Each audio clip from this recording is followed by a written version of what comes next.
The latest scenes from central Israel are again drawing serious attention as the confrontation between Iran and Israel moves deeper into another intense phase, with the Tel Aviv region facing fresh pressure and visible damage. What happened was not treated as a brief disruption or a short emergency.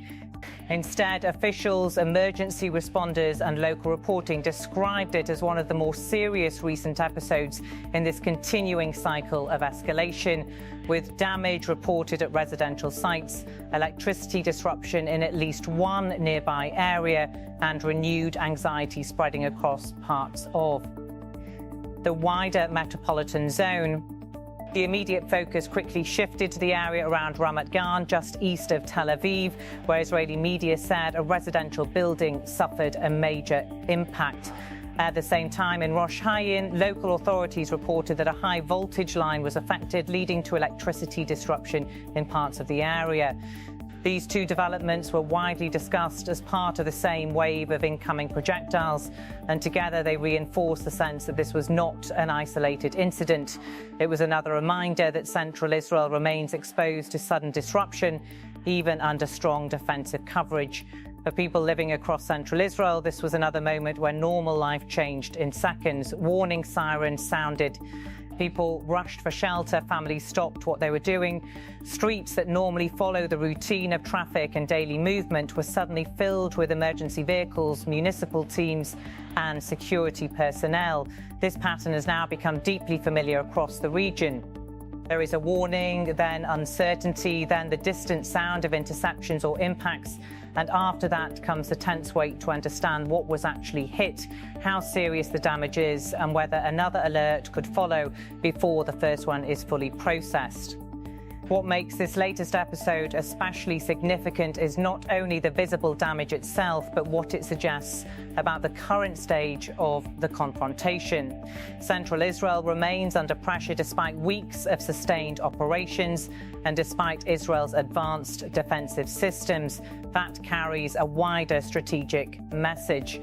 It suggests that Iran still retains enough capability to send projectiles toward symbolic and densely populated areas, even after prolonged regional pressure. In simple terms, the confrontation has not reached a point where either side can claim the other has been fully contained. The latest scenes in and around the Tel Aviv region show that the cycle remains active and that both the physical and psychological pressure of this crisis are still very much in play. Israeli officials have also been preparing the public for a prolonged period of instability.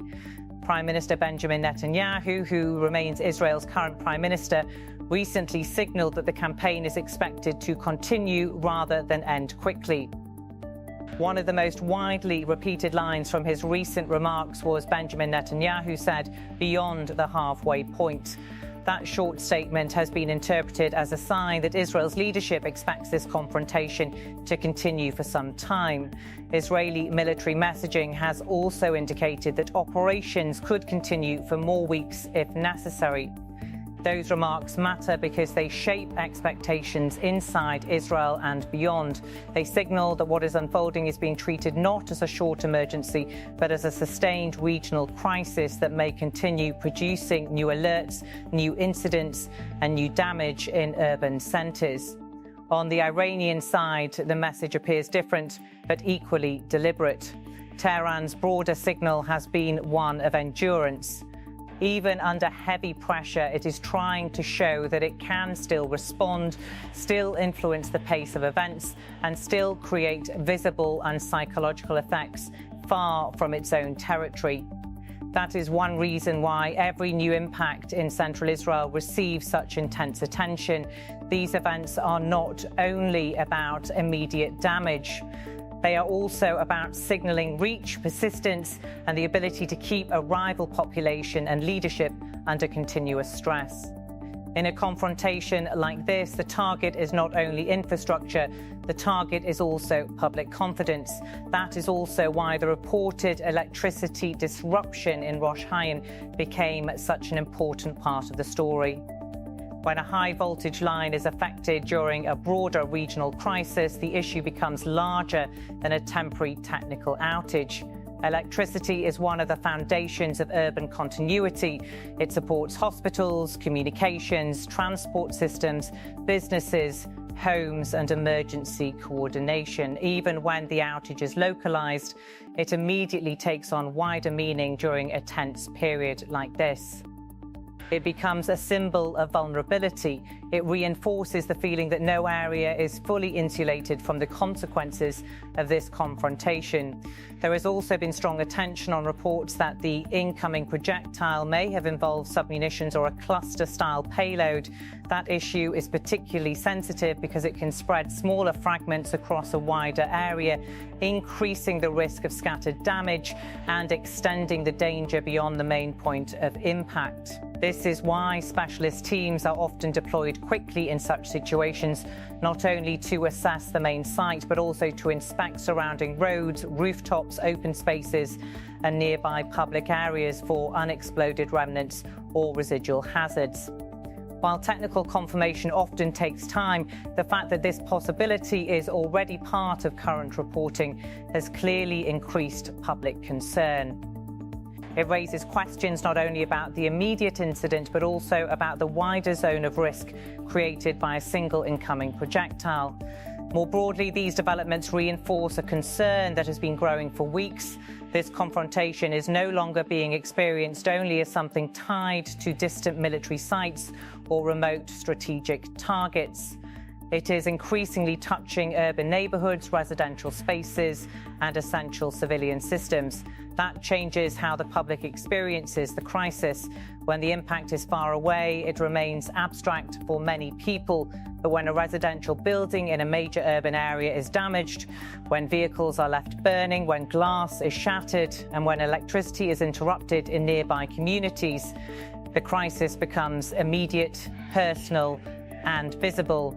It becomes a story about homes, streets, and daily life. Across central Israel, the aftermath of such incidents now follows a familiar and difficult rhythm. Emergency responders moving quickly to secure the area and search for anyone trapped or affected. Fire crews assess whether there is any risk of further structural instability, electrical hazards, or secondary incidents. Municipal teams close roads and keep residents away from damaged zones. Engineers begin structural inspections. Utility teams check cables and nearby systems. And all the while, nearby residents remain behind barriers or inside shelters, trying to understand what happened, whether it is safe to return, and how long the disruption may last. In those moments, the emotional weight of the crisis becomes clear. The event is not just the impact itself, it is the uncertainty that follows, the disruption that lingers, and the constant awareness that another alert could arrive at any time. The bigger picture is becoming harder to ignore. This crisis is no longer just about official statements or military updates. It is now being felt directly in neighbourhoods through damaged buildings, power outages, emergency responses, and repeated disruption to daily life. Each new incident deepens the sense that the region is entering a longer and more uncertain period of instability. The latest developments around Ramat Gan and Rosh Hain show that the confrontation remains active and unresolved.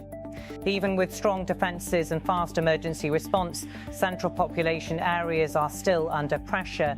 Essential services can be affected, and the psychological impact continues to grow. For now, that may be the clearest takeaway from these latest scenes. The crisis is no longer distant, and for many people on the ground, it is now part of everyday life.